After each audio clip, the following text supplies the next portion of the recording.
Welcome to my channel, my amazing friend. Welcome to this emotional journey, a story that will stay with you long after the final word.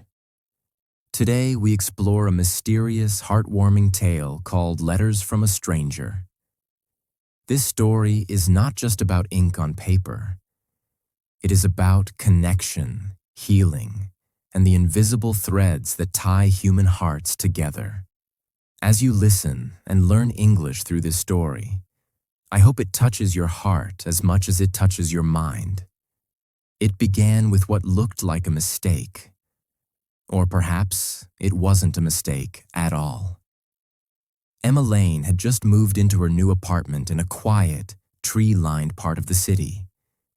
She was 32, soft-spoken, thoughtful, and still carrying the emotional weight of a chapter she was trying to forget. Her apartment was modest, just 2 small rooms, a window overlooking a park, a couch that had seen better days, and a bookshelf filled with novels she hadn't touched in years.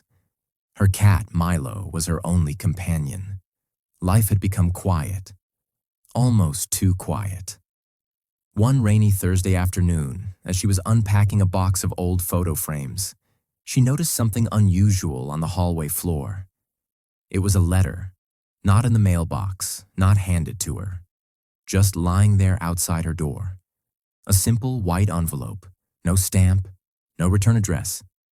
It simply read, "To apartment 3C. That was her apartment. But when she opened it, the letter inside began with, "Dear Charlotte." Emma paused. Her heart skipped. She wasn't Charlotte. She didn't know a Charlotte. Still, she was alone, and curiosity crept in, stronger than reason. She told herself she'd just read a little, then return it. But the words drew her in like a whisper from a dream. The handwriting was elegant, slanted, delicate, like something from another time. "Dear Charlotte," it began. "I hope today felt a little brighter. I know you don't believe in miracles anymore, but sometimes even silence can carry a song. I wish you could see yourself the way I do. Strong, kind, and beautifully human." Emma stared at the page, her eyes not blinking. Her chest tightened. The words weren't meant for her, yet somehow they were. She folded the letter carefully, almost reverently, and placed it on her table. That night, she couldn't sleep. She lay awake, thinking about the letter. Who was Charlotte? Who wrote it? Why did it end up at her door? 3 days passed. Then it happened again. Another letter. Same envelope, same soft paper. Again. "Dear Charlotte." And again, Emma read it. "You once told me the stars didn't mean anything to you, that they were just fire in the sky. But I still think about that night, about how you looked up at them anyway. Maybe you didn't believe in their beauty, but you still searched for light." Emma sat on the floor of her kitchen, reading and rereading the letter. There was something haunting in it. A sadness, a love, a memory being kept alive through these words. She knew she should have returned it, but it was too late. The letters had become hers. Week after week, the letters kept arriving, always addressed to apartment 3C, always beginning with, "Dear Charlotte." Emma never saw who left them. They were just there, like morning light or falling leaves. She started keeping them in a wooden box beneath her bed. At night, she'd pull out 1 or 2, reading them softly, letting the words fill the silence of her lonely room. And somehow, without realizing it, she began to change. She started writing again, something she'd stopped after her father died. The letters, though not meant for her, gave her permission to feel again. She filled pages with poems, journal entries, dreams she thought she had buried. She even took out her old watercolor set and painted the stars, the very ones Charlotte apparently didn't believe in. But the mystery remained. Who was writing these letters? And who was Charlotte? Emma began to investigate.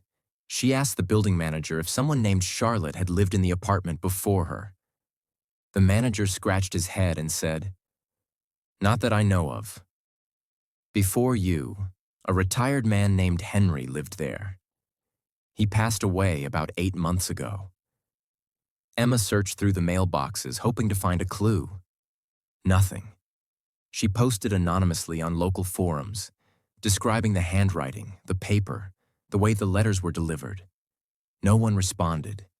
It was as if the words came from another world, a place where love and longing still lingered, untouched by time.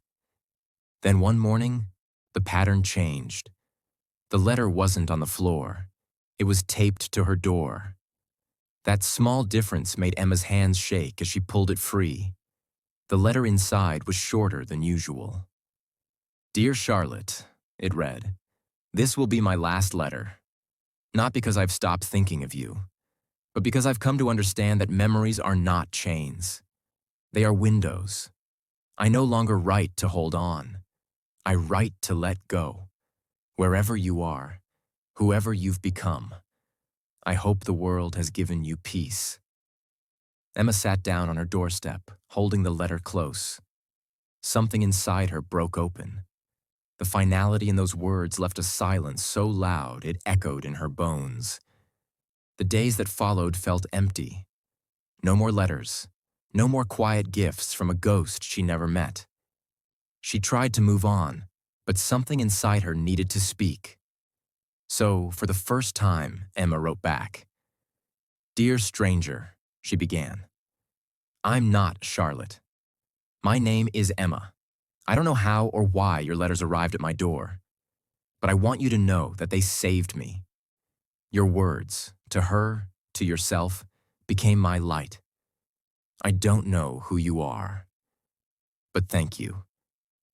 She taped the note to the door in the same place where she'd found the last letter. Then she waited. A week passed. Then, one morning, she found a reply. The envelope was unmarked. Inside, a short message. "Dear Emma, I never expected to hear from you. I don't know how this happened either. I suppose the universe has its own sense of humor. Charlotte was someone I lost many years ago. I wrote to her to heal, to forgive, to remember, knowing that my words found you, helped you. That means more than I can say. Thank you for writing back. P.S. I hope you keep writing. You have a gentle spirit, the kind this world needs more of." Tears rolled down Emma's cheeks as she read the final lines. She never heard from the stranger again, but something inside her had shifted forever. She began to write more, not just for herself, but for others. She started a blog, anonymously, where she shared parts of the letters, her thoughts, and her healing. She titled it, "Letters from a Stranger." The response was overwhelming. People from across the world began to read, to comment, to share their own stories. They said her words brought them peace, reminded them of their own silent sorrows, and helped them find strength again. Months turned into years. Emma's blog grew, then became a book. She published her first collection, essays, reflections, and the stranger's letters, carefully edited to protect the mystery. The book didn't make her famous, but it made her seen.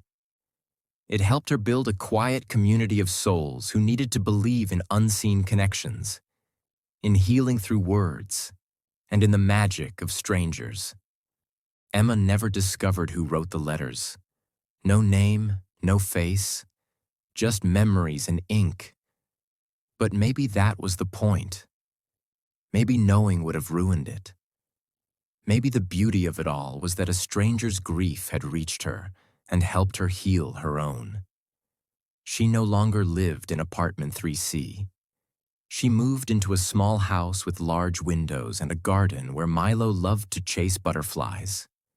But she still kept that wooden box.